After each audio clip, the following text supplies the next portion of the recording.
Hello everybody, Low-Tier for Life here, bringing you guys another deck profile. This time around it is DDD's TCG version.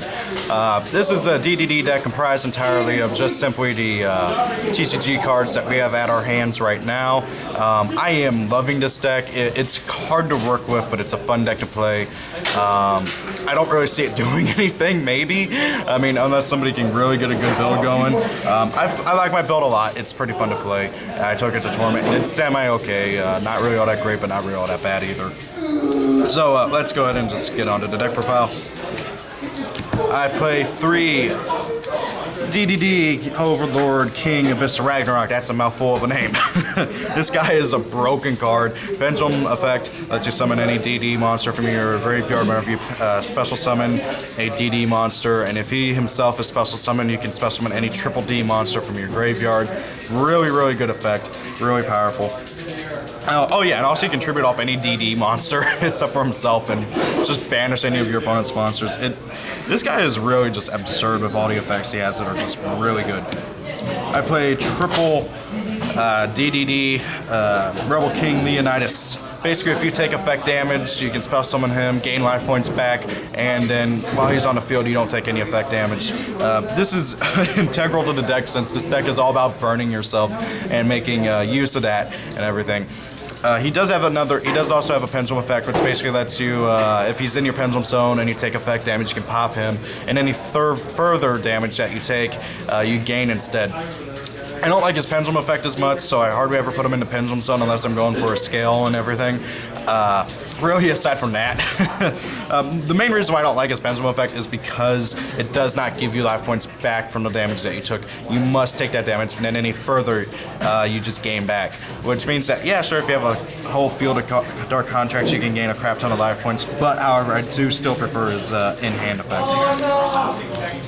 I play triple of each of the 2 main scales, Galilei and Kepler.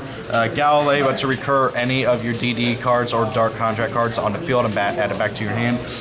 Kepler allows you to search for any dark contract or bounce back a DD monster or a card in your pendulum zone. Really, really good card. The main one you want to go for is Kepler. Heck, I'm even playing 1-for-1 just to get him out because he searches out pretty much all your spells and traps. Really good card. I almost said powerful. He's not particularly powerful.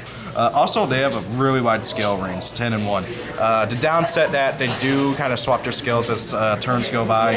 But however, there's only like 2 turns where you can't do any pendulum summoning whatsoever. I play 3 DD Berformet. This card lets you basically go for any of the rank XCs in the deck. You can make any DD monster rank anywhere from rank 1 to 8, I believe. Yeah, 1 to 8. So you can theoretically go for any of the DD monsters. You just can't make himself that level. You can't target another DD Berformet with it, which is very, very annoying. I played 3 DD Necroslime. This basically lets you fusion summon from your graveyard by banishing him into fusion materials. Really good card. Lets you just go for the plays and everything. I played 2 DD Swirl Slime. He lets you fusion summon from your hand using him and a monster, another monster in your hand, and also you can banish him, special summon any DD monster from your hand. A really good card. I thought I played 3, but I only played 2. 1 DDD Dragon King Pendragon, because this card is really good actually. He lets you get a Necro Slime in graveyard or a Swirl Slime in graveyard, pop a card, and he gets 500 more attack points. You can get over Cosmo Dark Destroyer, which is really good in my opinion. 1 DD Pandora, just simply because it's another name. That's literally the only reason why I'm playing it. Once we get more DDs, I ain't playing her anymore. Triple Dark Contract with the Gate. Sorry, I couldn't read the name for a second there. This lets you search for any DD monster. You also take 1,000 damage during each standby phase. Double Dark Contract with the Swamp King. Really good card. Lets you fusion summon using monsters in your hand, field, or graveyard for a DD monster. Well, any fiend type fusion monster, but fusion materials have to be DDs if you're using them in a graveyard. 2 MST for back row removal. 1 Other Darkness. 1 1-for-1. 1 Force Burial. This deck likes being in graveyard. Now for the traps, I play triple Dark Contract with errors. Basically, this lets you negate all other trap cards on the field once per turn during your first turn if you have a DD out.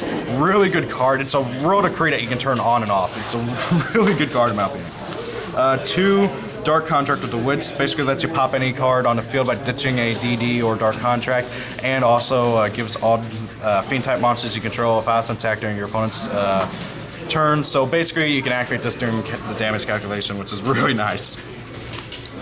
2 Contract Launderings. Basically, you blow up all Dark Contracts you control and gain 1,000 for each, and then draw a card for each number destroyed. Really good card.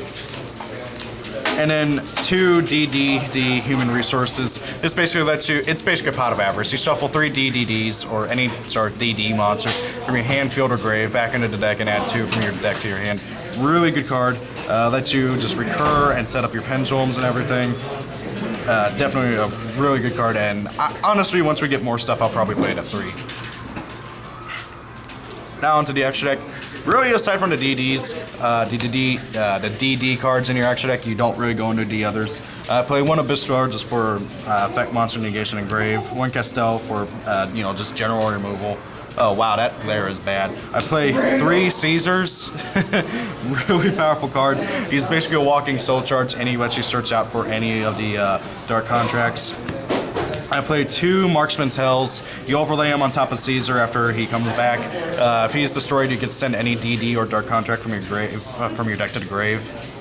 1 Red Eyes Flare Metal Dragon. There, you play a pretty good number of level 7, so this guy's a good card to go into like main phase 2 or main phase 1 if you want. If like you're sure your opponent has someone that you can't really handle, or if you just want to burn your opponent to death.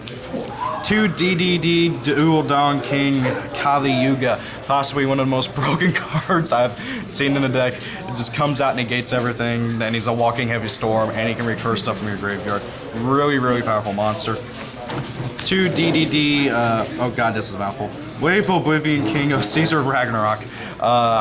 Basically, when he battles a monster, you can return a Dark Contract or a DD monster or card you control back to the hand. Target another monster your opponent controls, equip it onto this card, and he gains that monster's attack power.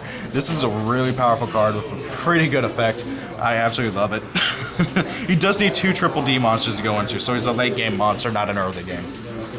And then the main monster you fusion summon into right now is DDD Oracle King Diarch. Basically, any effect damage you would take gives you life points instead. This main one you're going to go into very often. It's the most accessible since it just needs any 2 DD monsters. Has a good amount of attack and defense too, 2800 by 2000. I love it. Also, it's an evil version of Joan d'Arc, or Joan of Arc. I'm not really sure how to pronounce it, it's French. Anyways, so guys, that's the deck. Thank you all for watching. I hope you enjoyed. Tell me what you think of it. I absolutely love this deck so much. I'm so happy we finally got it in TCG. And thank you all for watching. Have a great day. Peace out, guys.